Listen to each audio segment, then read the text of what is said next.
بسم اللہ الرحمن الرحیم۔ پیارے بچوں السلام علیکم۔ پیارے بچوں آئیے سنتے ہیں آج کی کہانی آخری پیغمبر حضرت محمد مصطفیٰ صلی اللہ علیہ وآلہ وسلم۔ حضرت محمد مصطفیٰ صلی اللہ علیہ وآلہ وسلم اللہ کے آخری پیغمبر ہیں، یعنی ان کے بعد کوئی دوسرا پیغمبر نہیں آئے گا۔ حضرت محمد مصطفیٰ صلی اللہ علیہ وآلہ وسلم مشہور اور مبارک شہر مکہ میں پیدا ہوئے۔ آپ کے والد کا نام عبداللہ اور مادر گرامی حضرت آمنہ تھی۔ حضرت محمد مصطفیٰ صلی اللہ علیہ وآلہ وسلم کے والد گرامی آپ کے پیدا ہونے سے پہلے ہی انتقال کر گئے تھے، اسی وجہ سے آپ کے دادا جناب عبد المطلب نے بچپن سے آپ کو پالا۔ وہ آپ سے بہت محبت کرتے تھے۔ رسول خدا جب 6 سال کے ہو گئے تو آپ کی مادر گرامی حضرت آمنہ کا انتقال ہو گیا۔ اسی وجہ سے جناب عبد المطلب ان کا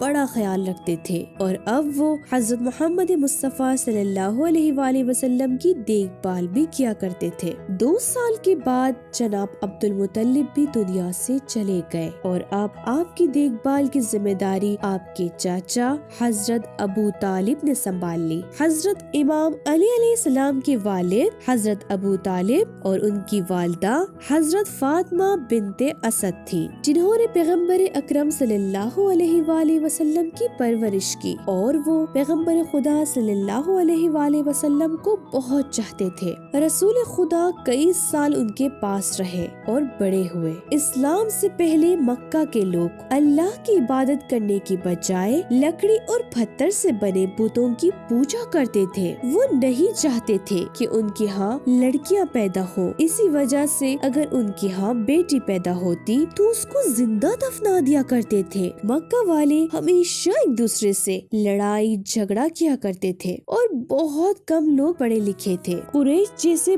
بڑے قبیلے میں صرف 17 لوگ پڑھنا لکھنا جانتے تھے۔ 1400 سال پہلے حضرت محمد مصطفیٰ صلی اللہ علیہ وآلہ وسلم ان جیسے لوگوں میں پیغمبر بن کر آئے۔ انہوں نے عرب سے لوگوں کی ہدایت کرنا شروع کی، لیکن دین اسلام صرف عرب والوں کے لیے نہیں تھا۔ قرآن میں آیا ہے کہ وہ پوری دنیا کے لوگوں کے لیے رحمت بن کر آئے۔ مردوں میں سب سے پہلے جو حضرت محمد مصطفیٰ صلی اللہ علیہ وآلہ وسلم پر ایمان لائے وہ امام علی علیہ السلام تھے، اور عورتوں میں جو سب سے پہلے ایمان لائی وہ حضرت خدیجہ سلام اللہ علیہا تھی۔ رسول اسلام 3 سال تک چپ کر لوگوں کو اسلام کی طرف بلاتے رہے۔ اس وقت مکے کے کچھ ہی لوگ مسلمان ہوئے، لیکن یہ سب کافروں کے ڈر سے چپ کر نماز پڑھتے تھے۔ 3 سال کے بعد رسول خدا صلی اللہ علیہ وآلہ وسلم نے اپنے رشتہ داروں کی دعوت کی اور ان تک خدا اور اسلام کا پیغام پہنچایا۔ کچھ نے آپ کی بات مانی اور کچھ لوگوں نے ماننے سے انکار کر دیا۔ حضرت محمد مصطفیٰ صلی اللہ علیہ وآلہ وسلم نے ان کی ہدایت کی بہت کوشش کی، لیکن کوئی خاص نتیجہ نہیں نکلا۔ مکہ کے لوگ رسول خدا کو شروع سے سچا اور امانت دار مانتے تھے اور ان کو محمد امین کہہ کر پکارتے تھے، لیکن جب حضرت محمد مصطفیٰ صلی اللہ علیہ وآلہ وسلم پیغمبر ہونے کا دعویٰ کیا اور اللہ کا پیغام ان تک پہنچایا تو یہی لوگ ان کا مذاق اڑاتے تھے اور کہتے تھے کہ معاذ اللہ تم پاگل اور جھوٹے ہو۔ ایک بار مکے کے کافروں نے رسول خدا سے کہا اگر تم سچ میں پیغمبر ہو چاند کو بیچ سے 2 ٹکڑے کر دو۔ رسول خدا صلی اللہ علیہ وآلہ وسلم نے کہا اگر میں اس کو 2 ٹکڑوں میں کر دوں گا تو تم لوگ ایمان لے کر آؤ گے؟ انہوں نے کہا ہاں ہاں۔ رسول خدا کے حکم سے جب رسول خدا نے اشارہ کیا تو چاند 2 ٹکڑے میں تقسیم ہو گیا، مگر مکے کے کافر یہ معجزہ دیکھ کر بھی ایمان نہ لائے۔ انہوں نے کہا کہ یہ بھی محمد کا جادو ہے۔ مکے کے کافر رسول خدا کو اور ان کو ساتھیوں کو بہت پریشان کرتے تھے، انہیں ڈراتے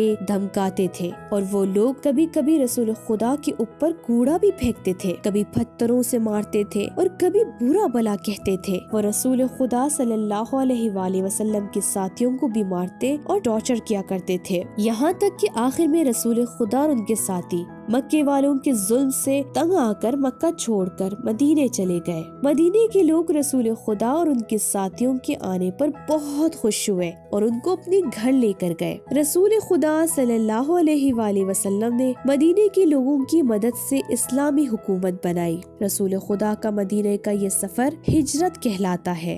اسی دن سے اسلامی کیلنڈر کی شروعات بھی ہوئی، جسے ہجری کیلنڈر کہا جاتا ہے۔